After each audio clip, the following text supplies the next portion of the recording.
사랑이 많으신 하나님 아버지 감사합니다. 오늘도 하나님의 말씀 앞에 모일 수 있게 하시고 하나님의 말씀을 공부하게 하시니 감사드립니다.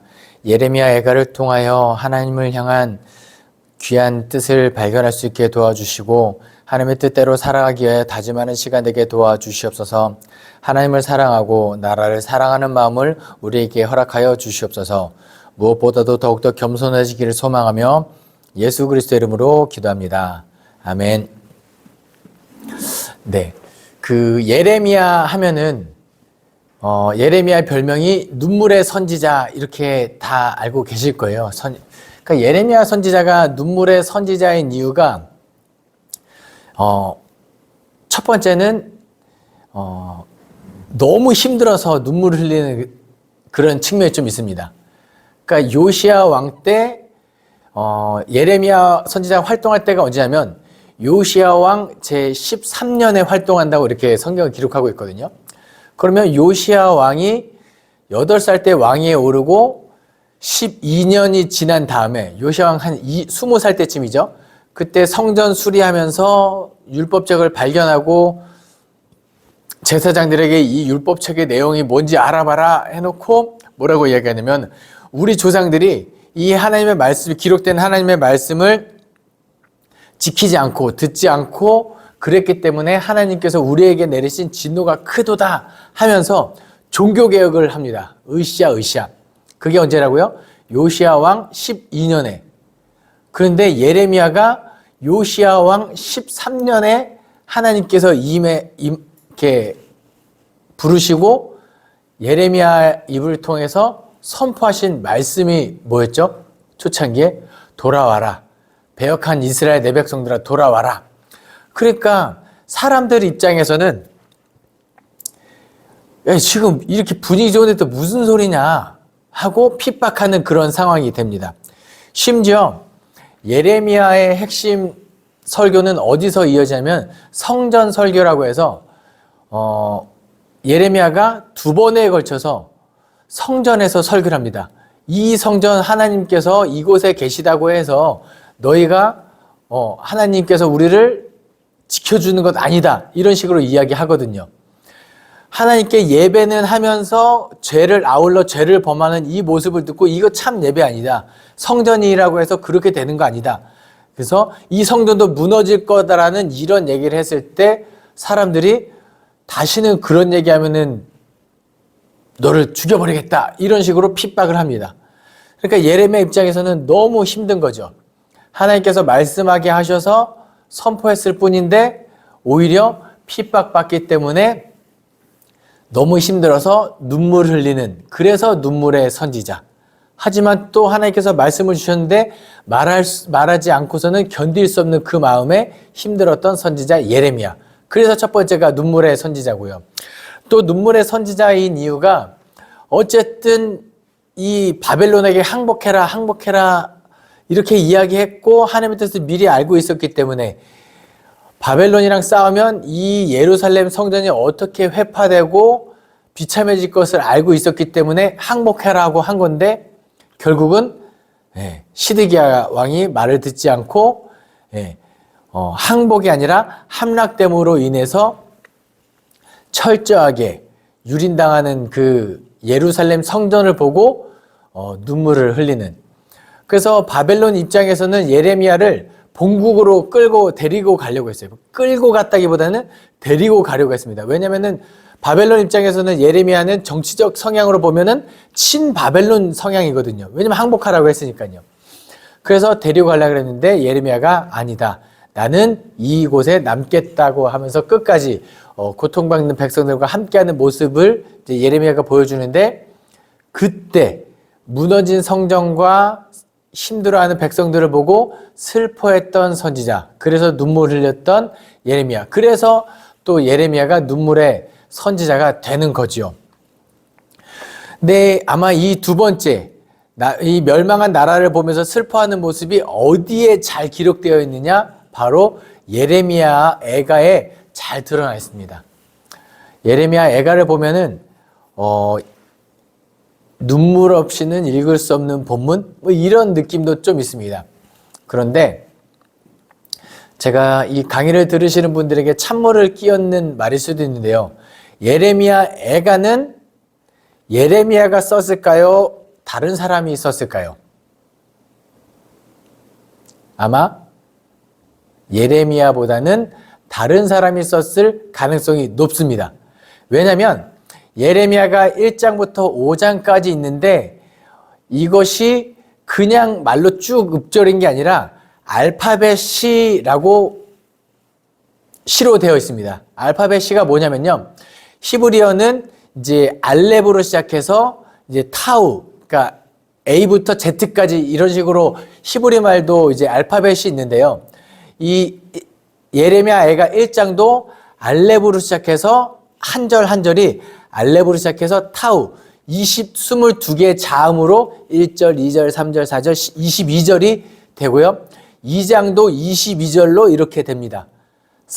그리고 4장, 5장이 다 22개, 알렙부터 타우까지 해서 알파벳 C로 되어 있고, 특별히 3장, 예레미야 애가에서는 3장이 가장 핵심장인데, 여기는 어떻게 되냐면은 알렙부터 타우까지 해서 세 번을 반복해서 총 66절로 되어 있습니다.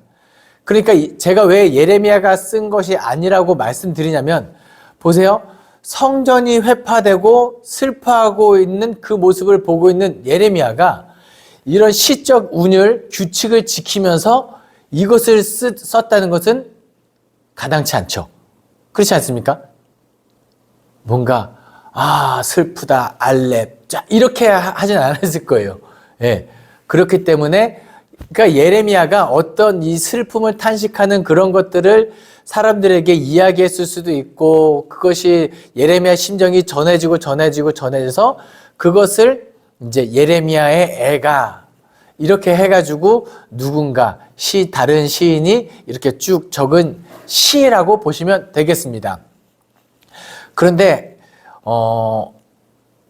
왜 굳이 예레미야 애가를 쓴 사람은 이 알파벳 C로 이렇게 적었을까요?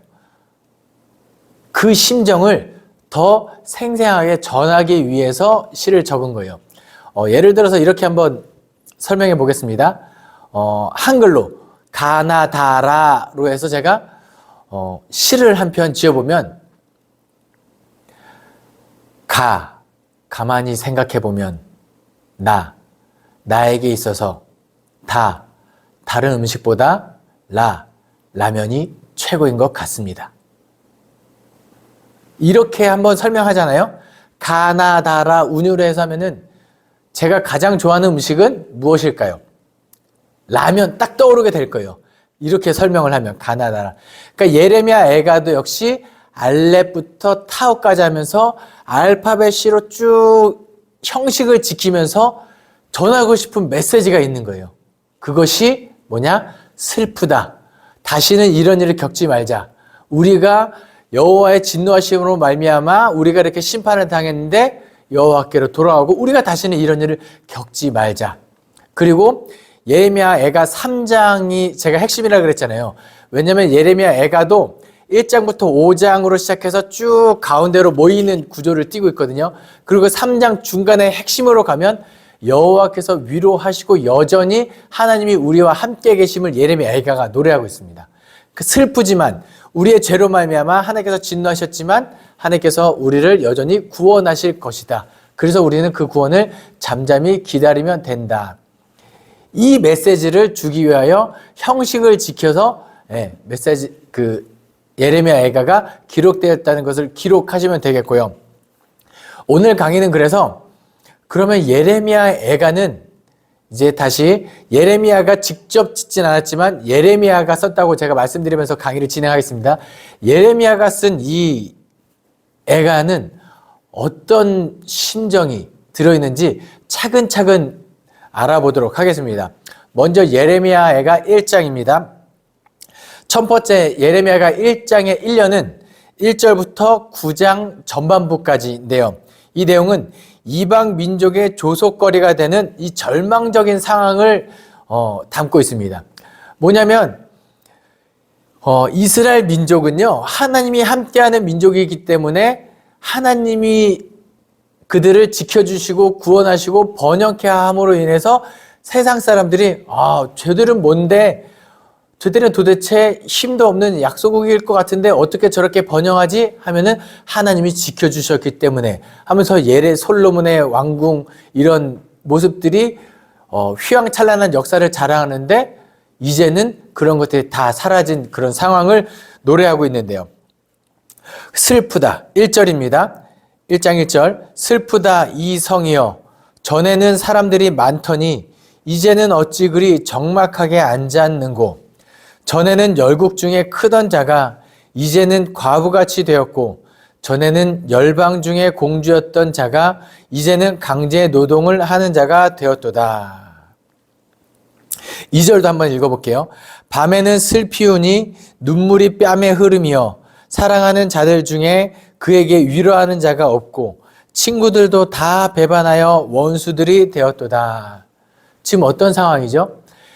이제 완전 다 망한 거예요. 사실 누군가가 고난을 당했을 때는 이 주변의 친구들이 와서 위로해주면 좀 견딜만 하죠. 근데 지금 예루살렘의 상황은 어떤 상황이에요? 누가 누구를 위로할 만한 상황이 아닌 거예요. 내 자식도 죽고 다른 사람들의 자식도 죽고 다 죽고 포로로 끌려가는 이 상황에서 누구도 위로할 수 없는 상황.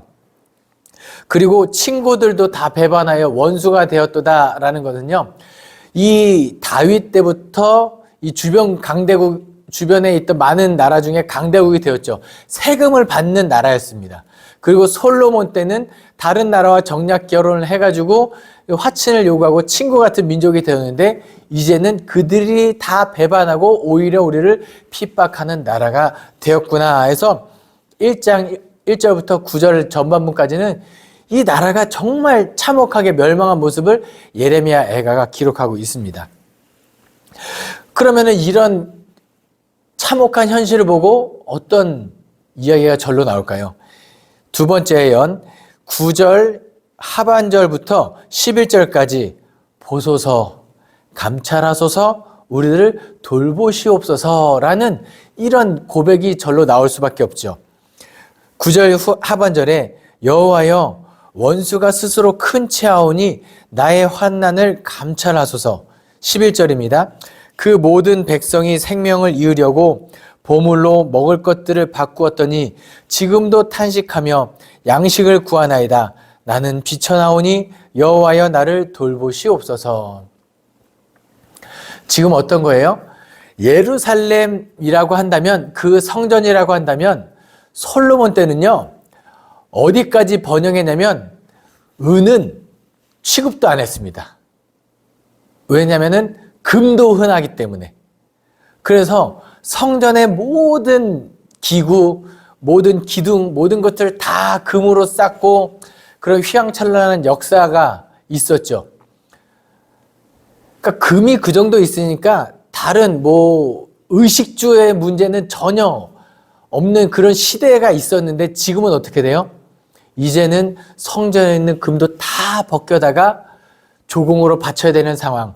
그리고 양식을 얻기 위하여 그런 것들을 다 팔아가지고 근근히 연명할 수밖에 없는 그런 상황이 되었으니, 이제 어떻게 고백할 수밖에 없죠? 주여, 여호와여, 나를 돌보시옵소서. 나를 감찰하시옵소서. 참 우리가 신앙생활하면서 언제 하나님을 가장 많이 찾을까요? 형통할 때 하나님께 많이 기도하시나요? 아니면 삶에 고난이 찾아왔을 때 기도를 많이 하시나요? 네, 대부분 고난이 찾아왔을 때 기도를 많이 하실 겁니다.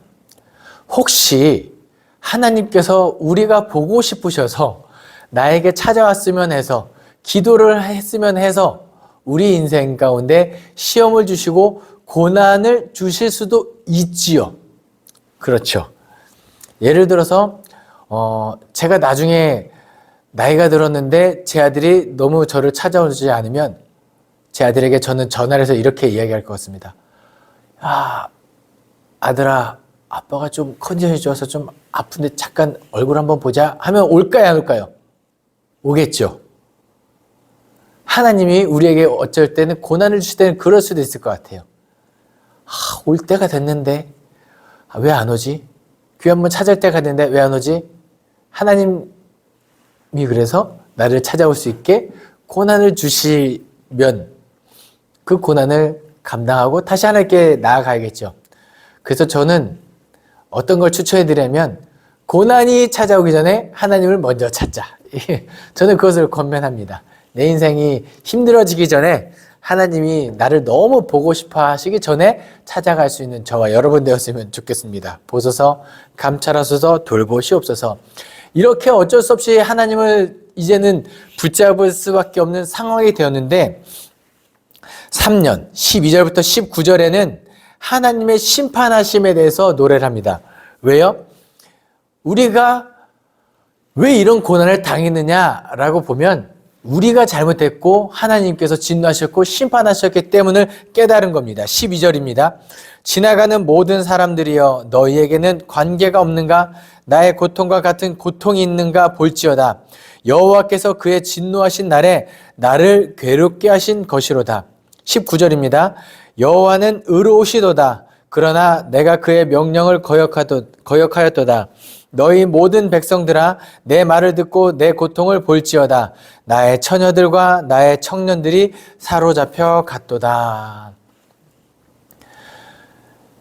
하나님께 간구하고 하나님께 감찰해 주시옵소서라고 기도하긴 했는데 왜 내가 우리가 이렇게 고통당하는가를 보면 깨닫는 거죠. 내가 잘못했구나. 하나님이 실수하신 게 아닙니다. 하나님께서 불의하신 게 아닙니다. 하나님께서 자비가 없으신 게 아니라는 거예요. 내가 내 죄로 말미암아 하나님께서 나를 괴롭게 하신 것이구나. 나의 죄악으로 말미암아 하나님께서 진노하셨고 나를 심판하시는구나. 그렇게 지금 예레미야 애가는 노래하고 있죠. 그럼 마지막으로 사연 20절부터 22절에 뭔가 1장을 마치는 내용 그리고 기도가 나오는데요. 20절입니다. 여호와여 보시옵소서. 나를 보라는 거죠. 하나님 나를 돌봐주십시오. 여호와여 보시옵소서. 내가 환난을 당하여 나의 애를 태우고 나의 마음이 상하오니 나의 바닥이 심히 크미니이다. 밖에서는 칼이 내 아들을 빼앗아 가고 집 안에서는 죽음 같은 것이 있나이다. 21절이에요. 그들이 내가 탄식하는 것을 들었으나 나를 위로하는 자가 없으며 나의 원수들과 내가 재난당하는 것을 듣고 주께서 이렇게 행하신 것을 기뻐하나이다. 그러나 주께서 그 선포하신 날을 이르게 하셔서 그들이 나와 같이 되게 하소서. 그들이 모든 악을 주 앞에 가지고 오게 하시고 나의 모든 죄악들로 말미암아 내게 행하신 것 같이 그들에게 행하옵소서. 나의 탄식이 많고 나의 마음이 병들었나이다. 아멘. 예레미야 애가 이 마지막 절들 1장, 2장, 3장, 4장, 5장의 마지막을 보면요. 주로 어떤 내용이 나오냐면 하나님 내가 이렇게 고통당할 때 나를 비웃고 나를 핍박하고 나를 힘들게 만드는 사람들도 다 그렇게 만들어 주십시오라는 기도를 합니다. 약간은 저주시 같은 느낌이 있거든요. 근데 이것이 무엇이냐면 바로 이겁니다. 나를 고통스럽게 만든 바벨론 그들에게도 동일한 고통을 허락하십시오. 그들의 죄로 말미암아 하나님이 진노하시고 하나님께서 그들을 심판하시면 그들의 멸망이 곧 우리의 구원이 됩니다. 이런 메시지를 주고 있는 거예요. 일본이 항복했을 때 우리나라의 해방, 광복절이 찾아온 것처럼 시인은 그런 걸 노래하고 있는 겁니다. 나를 힘들게 만드는 자들에게도 동일한 고통을 주십시오. 그런데 또 이걸 보면 좀 너무 솔직하지 않습니까? 저놈들도 쟤들도 힘들게 만들어주세요라고 이렇게 기도하고 있는 거거든요. 근데 기도는요, 그렇게 하셔도 됩니다. 하나님 앞에 나의 마음을 가지고 나가서 기도할 때 막 잘할 필요도 없고 미사였고 막 기도의 어떤 형식을 맞춰서 막 할 필요 없습니다. 그냥 부모님께 오랜만에 전화하듯이 그냥 자식한테 편하게 가족들의 친한 친구한테 이야기하듯이 그렇게 기도를 솔직하게 이야기하시면 되겠습니다. 예레미야가 2장으로 넘어가겠습니다. 예레미야가 2장도 계속해서 비슷한 내용이 반복되는데요. 전체적인 내용은 하나님께서 시온을 벌하심입니다. 왜 하나님께서 시온을, 이 예루살렘을 심판하시고 이렇게까지 철저하게 심판하셨는가? 첫 번째 1년 1절부터 10절까지인데요. 절망적 상황은 하나님의 심판이다라는 메시지를 담고 있어요. 이 모습을 쭉 봤을 때 이게 도대체 왜 이런 일이 발생했을까라고 했을 때 이것은 하나님의 심판으로 말미암음이다. 근데 이런 걸 깨달으려면 뭐가 동반돼야 될까요? 하나님은요, 갑자기 뒤통수 치듯이 때리시는 분은 아니세요. 그렇죠? 벼락을 치듯이 재앙을 내려놓는 분이 아니라는 거예요. 이사야를 보내고 예레미야를 보내고 에스겔을 보내고 호세야, 아모스, 요엘, 미가, 나움 이런 많은 선지자들을 보내면서 돌아와라 경고를 했음에도 불구하고 그렇지 않을 때 하나님께서 심판하시는 거예요. 그러니까 하나님의 심판을 깨달으려면 선행되어야 될 것이 우리가 잘못했구나 이건데요. 또 1절입니다. 슬프다. 주께서 어찌 그리 진노하사 딸 시온을 구름으로 덮으셨는가. 이스라엘의 아름다움을 하늘에서 땅에 던지셨으며 그의 진노의 날에 그의 발판을 기억하지 아니하셨도다. 주께서 야곱의 모든 거처들을 삼키시고 긍휼히 여기지 아니하셨음이여. 아멘. 하나님께서 진노하셔서 지금 이 예루살렘 성전을 시온을 철저하게 심판하시는 건데요. 이 가운데 정말 슬픈 메시지는 뭐냐면 2절입니다. 주께서 야곱의 모든 거처들을 삼키시고 긍휼히 여기지 아니하셨다. 이 하나님의 마음이 좀 느껴졌으면 좋겠습니다.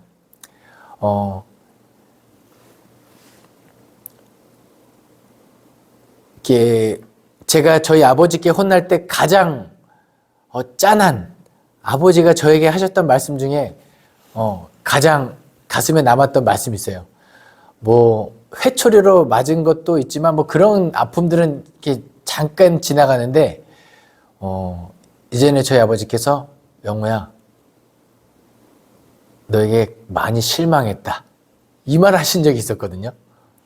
그게 그렇게 기억에 남습니다. 그래서 어쩔 때는 하나님께서 이제 내가 포기한다. 내가 이제 너를 긍휼히 여겨서는 안 되겠다. 이거죠. 자식이 범죄해서 어떻게든 감옥에 가게 하면 안 되는 게 이제 부모의 심정이잖아요. 이 아들이 아무리 이렇게 장난꾸러기고 아무리 망나니같이 굴어도 감옥에 가게 하면 안 되는 게, 그래서 회초리도 들지만 이게 자식이 너무 큰 잘못을 저지르고 이 범법자가 되면 숨겨주면 안 되죠. 그게 지금 이 하나님의 마음인 거예요. 긍휼히 여기지 아니하였다. 어쨌든 하나님의 심판으로 말미암아 우리가 이렇게 되었다라는 것을 1절부터 10절은 이야기하고 있고요. 두 번째 11절부터 19절까지는 그래서 슬픔을 노래합니다. 11절입니다. 내 눈이 눈물에 상하며 내 창자가 끊어지며 내 간이 땅에 쏟아졌으니 이는 내 딸, 내 백성이 패망하여 어린 자녀와 젖먹이는 아이들이 성읍 길거리에 기절함이로다. 아멘. 이제는 이제 눈물밖에 나지 않는 거예요. 눈물이 나고 어느 정도까지 슬프냐면 제가 초등학교 다닐 때는 이제 심청전에 대해서 공부를 할 때 선생님이 심청이는 어떤 면에서 보면 잠시만요. 저희 선생님이 심청이는 어떤 면에서 불효자다라는 이야기를 하는 거예요. 그래서 아니 왜 그렇게 이야기하나? 왜 심청이를 불효자라고 생각하지? 이런 의문을 품은 적이 있었어요. 근데 그때 선생님이 하신 말씀이 아버지보다 먼저 죽었기 때문에 심청이는 불효자다. 이 얘기를 한 적이 있었거든요. 그때는 공감이 안 됐어요. 그런데 제가 아이를 낳고 생각해 보니까 부모보다 자녀가 먼저 죽는 게 불효일 수 있겠구나라는 게 느껴요. 왜냐하면 이제 자녀가 나보다 먼저 죽는 걸 생각하면 그 슬픔은 참 이루 말할 수 없는 것 같거든요. 지금 11절이 얘기하는 게 그건 거예요. 어린 자녀와 젖 먹는 아이들이 성읍 길거리에서 기절함이었더라. 부모는요, 아무리 힘들어도 이제 나는 굶어도 자식을 챙기는 그런 입장, 그런 마음인데 그것조차 안 되는 상황, 그 슬픈 상황, 젖 먹는 아이들까지도 성읍 길거리에 기절함이로다 라고 해서 슬픔을 노래합니다. 애가. 그 다음에 3년에 또 결연, 마지막에 또 기도를 하죠. 20절입니다. 여호와여 보시옵소서. 주께서 누구에게 이같이 행하셨는지요. 여인들이 어찌 자기 열매 곧 그들이 낳은 아기들을 먹으오며 제사장들과 선지자들이 어찌 주의 성소에서 죽임을 당하리오까. 늙은이와 젊은이가 다 길바닥에 엎드러졌사오니 내 처녀들과 내 청년들이 칼에 쓰러졌나이다. 주께서 주의 진노의 날에 죽이시되 긍휼히 여기지 아니하시고 도륙하였나이다.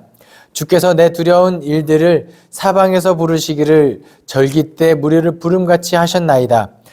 여호와께서 진노하시는 날에는 피하거나 남는 자가 없나이다. 내가 낳아 기르는 아이들을 내 원수가 다 멸하였나이다. 마지막에 예레미야 애가 이렇게 기도하는 게 뭘까요? 뭘 의미할까요? 너무 이게 너무 슬픔으로 점점 깊이 들어가잖아요. 이거 뭐냐면 나 이렇게 슬프니까 하나님 나 좀 봐주십시오 이런 겁니다. 예. 그래서 어쩌면 예수님께서 산상수훈에서 이런 말씀하시잖아요. 애통하는 자는 복이 있나니. 이게 애통하는 게 왜 복일까요? 그러면 그 가운데 그들이 위로를 받을 것이다. 이거거든요. 그래서 다윗이 압살롬이 압살롬이 반역해서 예루살렘을 떠나서 피난 갈 때 시므이가 와서 막 이렇게 욕을 하거든요. 네가 그럴 줄 알았다. 그러니까 부하들이 우리가 가서 저 시므이 저 사람을 죽여버리겠습니다 하니까 가만히 내버려둬라. 저 사람은 자기 할 것을 하는 거다 라고 하면서 그 다음 말이 뭐냐면 그런데 왜 저 사람을 내버려 두어야만 하냐면 내가 지금 이 아들의 반역으로 말미암아 피난 가는 것도 너무 비참한 상황이잖아요. 마심적으로 힘든데 이 힘든 상황 속에 저 시므이라는 작자까지 나를 이렇게 힘들게 하면 나의 힘듦이 더 가중되고 내가 그렇게 더욱더 고통스러워지면 하나님이 나를 더 긍휼히 여기실지 누가 알겠냐. 이러면서 시므이를 죽이지 않고 그냥 피난길로 가는. 지금 이런 예레미야 애가 2장 말미에 계속 힘들고 슬픔을 이야기하는 것을 끝을 내는 건 뭐예요? 하나님의 위로를 기대하고 기다리고 있다라는 겁니다. 그래서 혹시 이 강의를 들으시는 분들 중에 고통스럽고 힘든 일을 겪고 있는 분들 계시다면 하나님 그 끝까지 소망으로 붙잡고 그 힘든 마음을 그대로 하나님께 더욱더 기도할 수 있었으면 좋겠습니다. 예레미야가 3장 사실 강의를 하면은 4장, 5장 먼저 하고 3장 하면 되는데요. 그냥 통독을 쭉 하실 테니까 3장을 이야기하겠습니다. 3장은 예레미야 애가의 핵심입니다. 그래서 알파벳이 22개의 자음을 3번 반복해서 총 66절로 이루어져 있는데요. 그 중에서도 이제 66절 중간 부분에 핵심이 나옵니다. 그게 무엇인지는 이따가 잠시 후에 말씀드릴게요. 예레미야가 3장 전체적인 내용의 핵심은 이런 질병으로 인하여 힘들다. 하지만 개인 탄식을 이야기하면서 우리 하나님께로 돌아가자. 이게 핵심이에요. 하나님의 구원을 바라고 하나님께로 돌아가자. 보세요. 첫 번째 1절부터 18절까지는 질병으로 말미암아 고통받는 것을 토로합니다. 1절이에요. 여호와의 분노의 매로 말미암아 고난 당한 자는 나로다. 이렇게 힘든 자가 누구라고요? 나다. 그런 사람이 나다. 18절입니다. 스스로 이르기를 나의 힘과 여호와께 대한 내 소망이 끊어졌다 하였도다. 이 소망이 끊어지는 것만큼 이제 우리를 힘들게 만드는 게 없습니다. 희망이 있으면 버팁니다. 소망이 있으면 다시 일어날 힘인데 그것조차 끊어졌다. 이런 상황이죠. 근데 두 번째, 이렇게까지 끊어지면 너무 힘들죠. 이렇게 고통스러울 때 위로를 받아야겠죠. 제가 여러분들을 다 한번 위로해 드려 보겠습니다. 이 강의를 듣고 있는 분들도 저를 한번 따라해 볼게요. 고개를 쭉 한번 올려보세요. 네, 더 쭉 끝까지 편안하게. 제가 지금 여러분들의 고개를 다 위로해 드렸습니다. 네. 근데 이게 바로 우리가 가져야 될 위로의 핵심이에요. 힘들어서 자꾸 땅바닥을 보고 상황을 바라보고 그게 아니라 고개를 들어서 하나님을 바라볼 때 하나님의 위로가 우리에게 다가오는 거예요. 그래서 두 번째 19절부터 39절에서는 하나님께 기도하고 하나님을 바라보는 것이 기록되어 있습니다. 21절입니다. 21절부터 23절이에요. 이것을 내가 내 마음에 담아두었더니 그것이 오히려 나의 소망이 되었사옴은 여호와의 인자와 긍휼이 무궁하심으로 우리가 진멸되지 아니함이니이다. 이것들이 아침마다 새로우니 주의 성실하심이 크시도소이다. 이건 뭐냐면요, 남은 자 사상인 거예요. 예루살렘이 다 멸망하고 모든 사람이 다 죽어나가고 그 상황 속에서도 하나님께서 예레미야를 통해서 하신 위로의 말씀, 구원의 말씀 뭐냐면 내가 다시 시작하겠다. 내가 죽지 않고 남은 자 남겨둘 건데 그들이 누구냐? 죽지 않고 포로로 끌려간 자들. 그들이 70년 만에 반드시 돌아와 다시 내 백성, 새 예루살렘, 새 민족을 이루게 할 것이다. 이거거든요. 정말 절망적인 상황, 소망이 다 끊어졌지만 하나님을 향하여 눈을 들었을 때 하나님께서 주신 위로의 메시지. 오히려 소망이 되었다. 그래서 26절부터 28절입니다. 뭐냐면 사람이 여호와의 구원을 바라고 잠잠히 기다림이 좋도다. 사람은 젊었을 때 멍에를 매는 것이 좋으니 혼자 앉아서 잠잠할 것은 주께서 그것을 그에게 메우셨음이라. 이제 하나님의 뜻 앞에서는 힘드네 젖전에 이런 게 아니라 하나님의 구원이 나에게 다시 찾아올 때까지 잠잠히 기다림이 좋도다.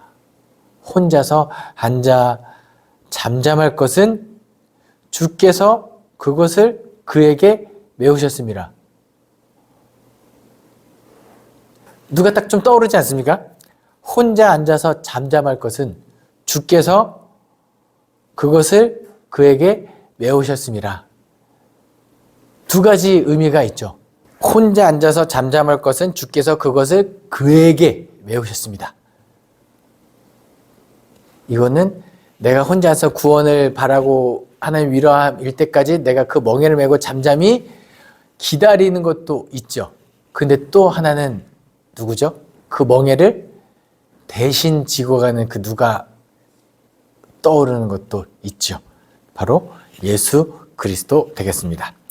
또 33절입니다. 주께서 인생으로 고생하게 하시며 근심하게 하심은 뭐예요? 너무 짠한 말씀이죠. 본심이 아니시로다. 39절에 살아있는 사람은 자기 죄들 때문에 벌을 받나니 어찌 원망하랴.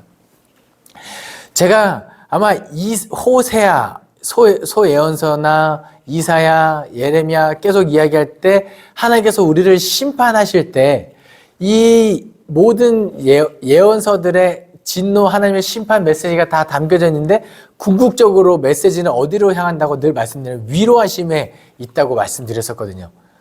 마찬가지 이거예요. 하나님께서 심판하시는데 뭐냐? 그것이 하나님의 본심은 아니다. 그러니까 지금이라도 어떻게 해라? 돌아가자. 40절부터 54절의 핵심은 돌아가자. 상황이 아무래도 지금은 돌아가야 돼. 지금 돌아가는 게 가장 빠릅니다. 보세요. 40절, 41절에 우리가 스스로 우리의 행위들을 조사하고 여호와께로 돌아가자. 우리의 마음과 손을 아울러 하늘에 계신 하나님께 들자. 지금 돌아가자라고 했는데 42절부터 46절에서 계속해서 우리의 범죄함과 우리의 반역함을 주께서 사하지 아니하시고 긍휼을 베풀지 아니하시고 계속 우리 기도가 상달되지 못하게 하시고 이 암울한 상황이 계속 또 기록되어 있거든요. 하지만 그럼에도 불구하고 우리가 해야 될 건 뭐냐면 그 가운데서도 빨리 죄악을 끊어내고 떨어내고 악인의 길을 떠나서 여호와께로 돌아가야 한다라는 거죠. 그래서 이 예레미야 3장 마지막 55절부터 66절에 또 기도로 마칩니다. 여호와여 내가 심히 깊은 구덩이에서 주의 이름을 불렀나이다. 주께서 이미 나의 음성을 들으셨사오니 이제 나의 탄식과 부르짖음에 주의 귀를 가리지 마옵소서 라고 하면서 또 이웃에 우리를 이렇게 힘들게 만드는 자들을 저주하시고 그 저주 아래 그들의 행한 모든 일로 그들의 악을 보응하소서라는 기도로 마무리를 합니다. 예레미야 애가 쭉 읽으실 때 이 하나님의 심정과 마음을 묵상하시면서 꼭 읽었으면 좋겠습니다. 그냥 대체 하나님의 천지를 창조하시니라 이렇게 읽지 마시고 이렇게 시를 읽듯이 하나님의 마음을 헤아리시면서 읽었으면 좋겠습니다. 예레미야가 4장입니다. 다시 이 전체적인 내용의 핵심은 시온, 예루살렘 안에 불쌍한 사람들의 모습이 여기 4장에 쭉 기록되어 있습니다. 첫 번째 1년 1절부터 10절 말씀에는 절망적인 상황이 또 기록되어 있죠. 슬프다. 어찌 그리 금이 빛을 잃고 순금이 변질하였으며 성소의 돌들이 거리 어기마나 쏟아졌는고 라고 하면서 쭉 상황. 뭐야, 예루살렘의 그 영화로운 시대 그 성전을 지을 때 황금으로 다 지었던 이런 모든 것들이 다 빛을 잃었고 금이 빛을 잃었고 성전의 돌들도 그냥 아무 돌이나 쓰지 않았을 거예요. 그리고 나무들도 백향목이 최고 좋은 것들만 썼는데 이제 그런 것들이 다 여기저기 흩어져 버리는 그런 모습을 절망적 상황을 시인은 노래하고 있습니다. 그리고 두 번째 연에서는 죄악과 하나님의 심판 11절과 13절인데요. 여호와께서 그의 분을 내시며 그의 맹렬한 진노를 쏟으시며 시온에 불을 지르사 그 터를 사르셨도다. 대적과 원수가 예루살렘 성문으로 들어갈 줄을 세상의 모든 왕들과 천하 모든 백성이 믿지 못하였었도다. 그의 선지자들이 죄들과 제장들의 죄악들 때문이니 그들의 성읍 안에서 의인들의 피를 흘렸도다. 그러니까 그동안에 쌓였던 모든 죄악으로 말미암아 우리가 이렇게 됐다는 거예요. 특별히 뭐냐면 원래 예루살렘 성전은요 아무나 함부로 못 들어갑니다. 거룩한 곳이기 때문에. 심지어 이런 이야기 들어보셨을 거예요. 제사장들이 지성소로 들어갈 때 허리에 끈을 메고 방울을 달고 들어간다는 거 들어본 적 있으셨을 거예요. 왜요? 그렇죠. 예루살렘 그 제사장이 지성소까지 들어갔습니다.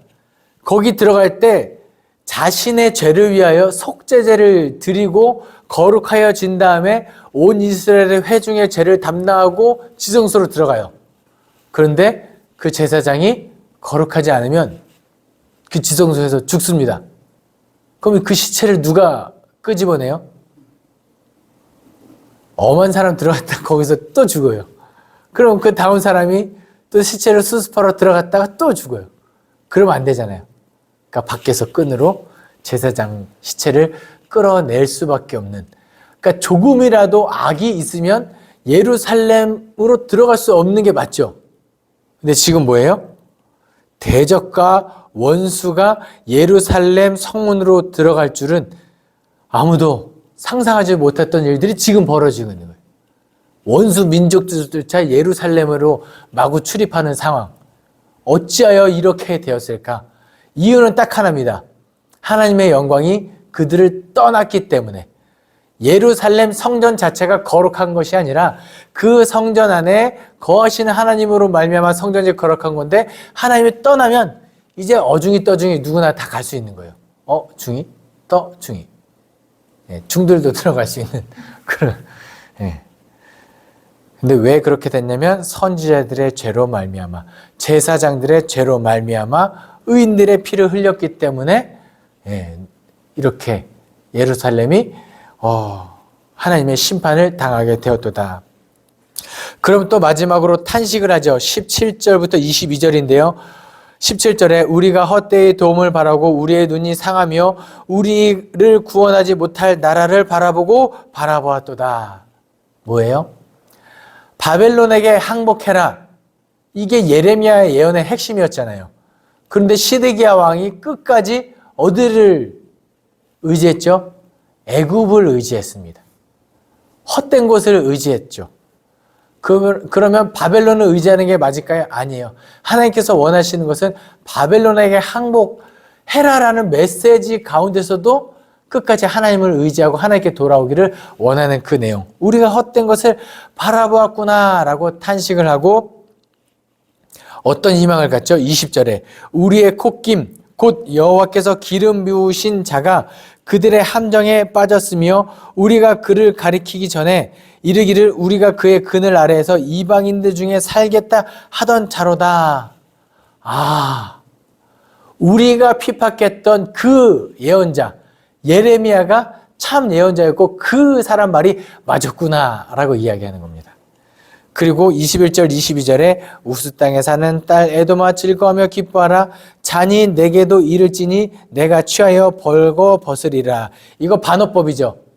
우리가 받은 이 여호와의 진노의 잔 너희도 이제 받게 될 거다. 딸 시온아 내 죄악의 형벌이 다하였으니 주께서 다시는 너를 사로잡혀 가게 하지 아니하게 하시리로다. 딸 에돔아 주께서 내 죄악을 벌하시며 내 허물을 드러내시리로다.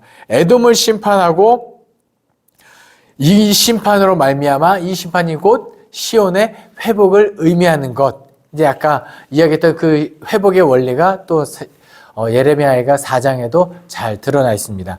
마지막으로 이제 예레미야가 5장입니다. 핵심 내용은 고통 속에 있는 하나님의 백성입니다. 예레미야가 5장이면 마무리할 때 고통받는 내용으로 끝나는 게 아니라 회복하고 하나님께서 긍휼히 여기시는 내용으로 끝을 맺어야 하지 않느냐라고 누군가 이야기할 수도 있죠. 그래서 제가 말씀드립니다. 예레미야 애가 역시 그 유대인의 문학에 해서 예레미야 애가는 1장부터 5장 틀거리, 2장부터 4장 틀거리, 그리고 3장 가운데로 가서 핵심 내용이 3장이에요. 여호와께로 돌아가라. 그가 우리를 구원하실 것이다. 이게 예레미야가 마지막으로 궁극적으로 하고 싶은 메시지라는 걸 기억하시면 좋겠습니다. 어쨌든 예레미야 5장 첫 번째 연 1절부터 18절의 절망적인 상황. 1절입니다. 여호와여 우리가 당한 것을 기억하시고 우리가 받은 치욕을 살펴보옵소서라고 하면서 절망적인 상황을 쭉 이야기하죠. 그런데 힘들다 왜 이렇게 힘들지 우리가 힘든 이유를 깨닫습니다. 16절 오라 우리의 범죄 때문이구나. 우리의 머리에서 면류관이 떨어져 싸우니 오라 우리의 범죄 때문이니이다. 이러므로 우리의 마음이 피곤하고 이러므로 우리의 눈들이 어두우며 시온산이 황폐하여 여호가 그 안에서 노니이다. 우리의 죄 때문이었구나. 혹시 하나님을 원망할 만큼 힘든 일이 있으신 분들 곰곰이 생각해 보십시오. 과연 하나님이 불의하신지 내가 불의한지 쭉 주로 내가 잘못한 경우가 훨씬 많습니다. 물론 욥기, 나중에 욥기를 보면은 의인의 고난도 있어요. 네, 그것은 정말 극소수고요. 나를 돌아보면 내가 잘못한 일이 훨씬 많습니다. 또 두 번째 연 19절부터 22절에 또 기도를 하죠. 19절부터 20절입니다. 여호와여 주는 영원히 계시오며 주의 보좌는 대대에 이르나이다. 주께서 어찌하여 우리를 영원히 잊으시오며 우리를 이같이 오래 버리시나이까. 그러지 말라는 거죠. 하나님 우리를 내버려 두지 마시고 우리를 긍휼히 여기시고 우리를 다시 한번 받아주십시오. 20절, 21, 22절입니다. 여호와여 우리를 주께로 돌이키소서. 그리하면 우리가 주께로 돌아가겠사오니 우리의 날들이 다시 새롭게 하사 옛적 같게 하옵소서. 주께서 우리를 아주 버리셨사오며 우리에게 진노하심이 참으로 크시니이다. 우리의 영광을 다시 회복시켜 주시옵소서. 그런데 이게 염치가 없는 부탁이거든요. 너무 염치가 없지만 어떻게 해요? 그래도 해야 돼요. 염치가 없어도 해야 됩니다. 가끔 교회에 첫 번째 빠졌을 때 전화를 드리면 예, 교회 나가겠습니다 하세요. 그리고 두 번째 전화를 드리면 아이고 죄송합니다. 제가 교회 나가는데 못 나갔습니다. 세 번째부터는 어떤 마음이 들어오냐면 좀 편안한데 주일날 쉬니까 좋은데 이런 마음이 자꾸 들어와요. 그래서 하나님과 멀어지면 안 돼요. 그리고 죄가 가득하면 나중에는 이제 전화하면 염치가 없어서 전화를 안 받아버리게 되는 그런 상황까지 가요. 안 돼요. 염치가 없어도 전화를 받고 염치가 없어도 주님을 찾고 염치가 없어도 하나님의 진노 가운데서라도 돌아가야 돼요. 누구처럼요? 마치 돌아온 탕자처럼. 내가 부모의 재산을 나에게 물려준 재산을 다 허랑방탕해서 탕진했을지라도 내가 이제 굶주려 죽겠구나. 내가 이제 아버지 앞에 아버지라고 여기지 않고 종이라고 여기지라도 돌아가야 돼요. 그리고 주께서 우리를 아주 버리셨사오니 우리에게 진노하심이 참으로 크시니이다. 탕자의 고백이 이런 고백이거든요. 이제는 내가 아들이라 일컬음을 하지 못하고 나를 종이라고 여기소서. 근데 이런 고백을 할 때 주의할 게 있습니다. 마음 한켠에 어차피 나를 아들로 받아주시겠지. 이런 마음을 염두에 두고 고백하시는 거 아니에요. 그냥 나는 이제 아들로서 자격이 없고 진짜 나는 나쁜 놈이고 나는 회개밖에 없구나 하고 죄인의 입장으로 스올까지 내려가야 그때 비로소 하나님이 불쌍히 여겨주고 긍휼히 여기시고 다시 씻겨주시고 가락지를 끼워주시고 하나님의 자녀로 받아주신다는 것. 회개할 때 우리가 주의할 게 진짜 어차피 용서하실 거 아니에요. 당연히 어쩌면 하나님께서 늘 용서하시지만 그것이 당연한 용서로 우리는 받아들이지 않았으면 좋겠습니다. 아무쪼록 예레미야가 1장부터 5장까지 그렇게 길지 않지만 우리가 잘 깊이 묵상했으면 좋겠습니다. 정말 예레미야가 어떤 심정으로 그리고 예레미야의 마음으로 이 시편의 기자는 어떤 마음으로 노래했는지를 잘 묵상할 수 있는 저와 여러분 되기를 간절히 소망합니다. 기도하겠습니다. 사랑이 많으신 하나님 아버지 감사합니다. 오늘도 예레미야가 말씀을 통하여 하나님의 마음을 그리고 고난 중에 우리가 가져야 하는 마음을 깨닫게 하시니 감사드립니다. 언제나 주님 앞에 솔직하게 고백할 수 있는 그리스도인 되게 도와주시고 죄악 중에라도 주님의 긍휼하심을 끝까지 포기하지 않고 기도할 수 있는 내가 되게 하여 주시옵소서. 삶의 자리에서 하나님을 향하여 눈을 들고 언제나 위로받기를 소망하며 예수 그리스도의 이름으로 기도합니다. 아멘.